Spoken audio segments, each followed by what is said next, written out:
नमस्कार दोस्तों, मैं अनुज आप सभी लोगों का एक बार फिर से स्वागत करता हूं। दोस्तों, भारतीय डाक विभाग ने ग्रामीण डाक सेवक के रिजल्ट को एक नए फॉर्मेट के अंदर सोमवार को जारी किया गया। इस रिजल्ट के अंदर जो नए फॉर्मेट के अंदर आया था, कट ऑफ के साथ आपको आपके रिजल्ट को जारी किया गया और जब ये रिजल्ट जारी हुआ उसी के बाद से ही विभाग की मंशाएं आपके सामने आ गई। इस रिजल्ट के अंदर बहुत बड़ी गड़बड़ी, बहुत सारी ऐसी चीजें निकलकर सामने आ रही हैं जिनसे लगता है कि विभाग ने ये कुछ सीटें अपने कुछ चुनिंदा लोगों के लिए रिजर्व रखी है और उन्हीं को उन्होंने इस रिजल्ट के अंदर फिट कर दिया है। रिजल्ट को देखने में जब आपको कट ऑफ आप देखोगे तो यहां पर आपको कट ऑफ देखने को मिलेंगी 111%, 108%,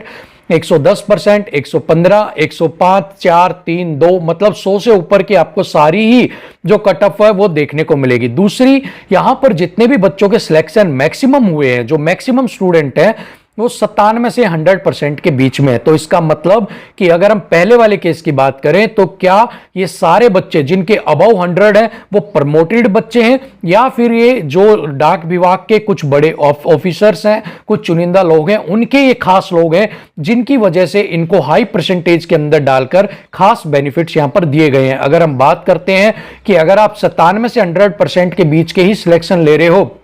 तो 95, 94, 93, 85, 88 इन वालों का क्या होगा? क्या इन बच्चों में से किसी भी जोन के अंदर ऐसा कोई नहीं है कि जहां पर इतनी कम कट ऑफ भी गई हो कि जहां पर इन बच्चों का भी सिलेक्शन हो गया हो? तो यहां पर साफ नजर आता है कि आप बेरोजगारों के साथ, आप योग्य उम्मीदवारों के साथ, आप जो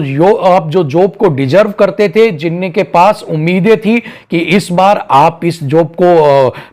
लग जाओगे, इस नौकरी को आप पालोगे, उन सबके साथ यहां पर अन्याय यहां पर डाक विभाग की तरफ से किया गया है। अब यहां पर बात उठती है डिमांड की कि आप सभी लोगों को क्या करना चाहिए। अब यहां पर दो तरह की चीजें आपके पास हैं। एक है रिजल्ट को कैंसिल किया जाए, ठीक है। दूसरा, कुछ बच्चे इस पक्ष में हैं कि एक वेटिंग लिस्ट निकाली जाए और इन बच्चों को बाहर निकाल दिया जाए और उन वेटिंग लिस्ट में से बच्चों को एंट्री दी जाए। तो अगर हम सेकंड केस की बात करें, वेटिंग लिस्ट की अगर मैं बात करूं, तो वेटिंग लिस्ट में यहां पर आपको नुकसान होने वाला है, क्योंकि अगर वेटिंग लिस्ट जब जारी की जाएगी तो उसमें आपको नहीं पता कि किसको लिया जा रहा है, किसको नहीं लिया जा रहा है। ऐसे में जिन स्टूडेंट्स को 111, 115 वाले परसेंट वालों को अगर निकाला गया और उनको वेटिंग लिस्ट के थ्रू अगर अंदर एंट्री मिल गई, तब भी नुकसान आपका ही है, क्योंकि ऐसे में आप योग्य उम्मीदवार, योग्य उस सीट पर बैठने चाहिए, उनकी जगह घुमा फिराकर वही चक्कर चलाकर उन्हीं लोगों को फिर से बैठा दिया जाएगा। ऐसे में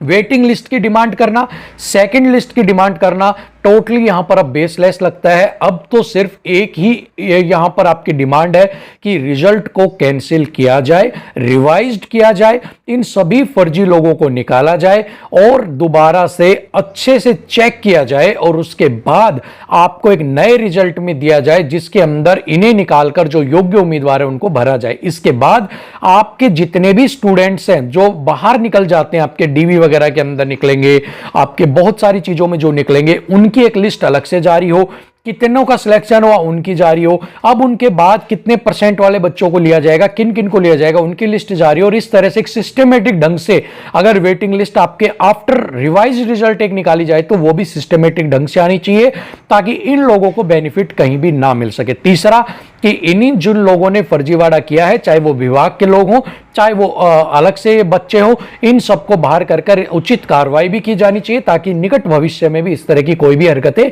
ना करे और योग्य उम्मीदवार जो बेरोजगारी की मार झेल रहे हैं उनके साथ यहां पर खिलवाड़ ना किया जाए, ठीक है ना। क्योंकि यहां पर बहुत बड़ा ये खेल खेला जाएगा और अभी तो आप देखेंगे योग्य उम्मीदवारों को भी किसी ना किसी तरीके से बाहर और कर दिया जाएगा डीवी में या किसी और वेरिफिकेशंस में, और उनकी जगह इन्हें ज्यादा से ज्यादा भरने की यहां पर कोशिश की जाएगी, ठीक है ना।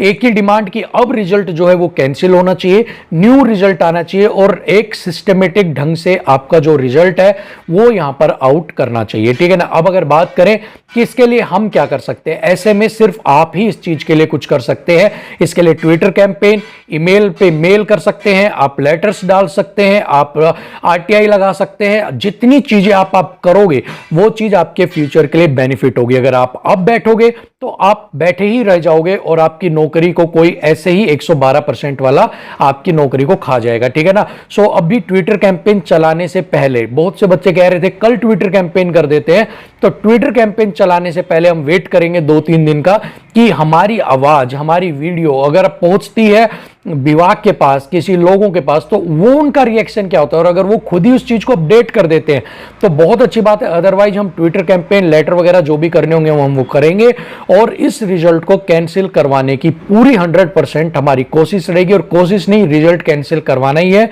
क्योंकि एक बिल्कुल सही फॉर्मेट में रिजल्ट आए तो कहते हैं ना, योग्य उम्मीदवार अपने किसी वजह से अगर रह जाए तो अलग बात है, लेकिन अगर उससे जानबूझकर कोई उसके ऊपर पैर रखकर कोई अयोग्य उम्मीदवार बढ़ता है, ये यहां पर मंजूर नहीं है। विभाग एक प्रॉपर फॉर्मेट के अंदर रिजल्ट को जारी करे, इस रिजल्ट को कैंसिल करे, यही आपकी डिमांड है। तो लगे रहिए, अभी कुछ 1 या 2 दिन के अंदर ट्विटर के ऊपर सभी आएंगे, सभी ट्वीट करेंगे, और वो कहते हैं ना कि बिना कुछ किए आपको कुछ भी हासिल नहीं होगा। सो ज्यादा से ज्यादा लोगों को आप इकट्ठा करिए, ज्यादा से ज्यादा लोगों को जागरूक कीजिएगा,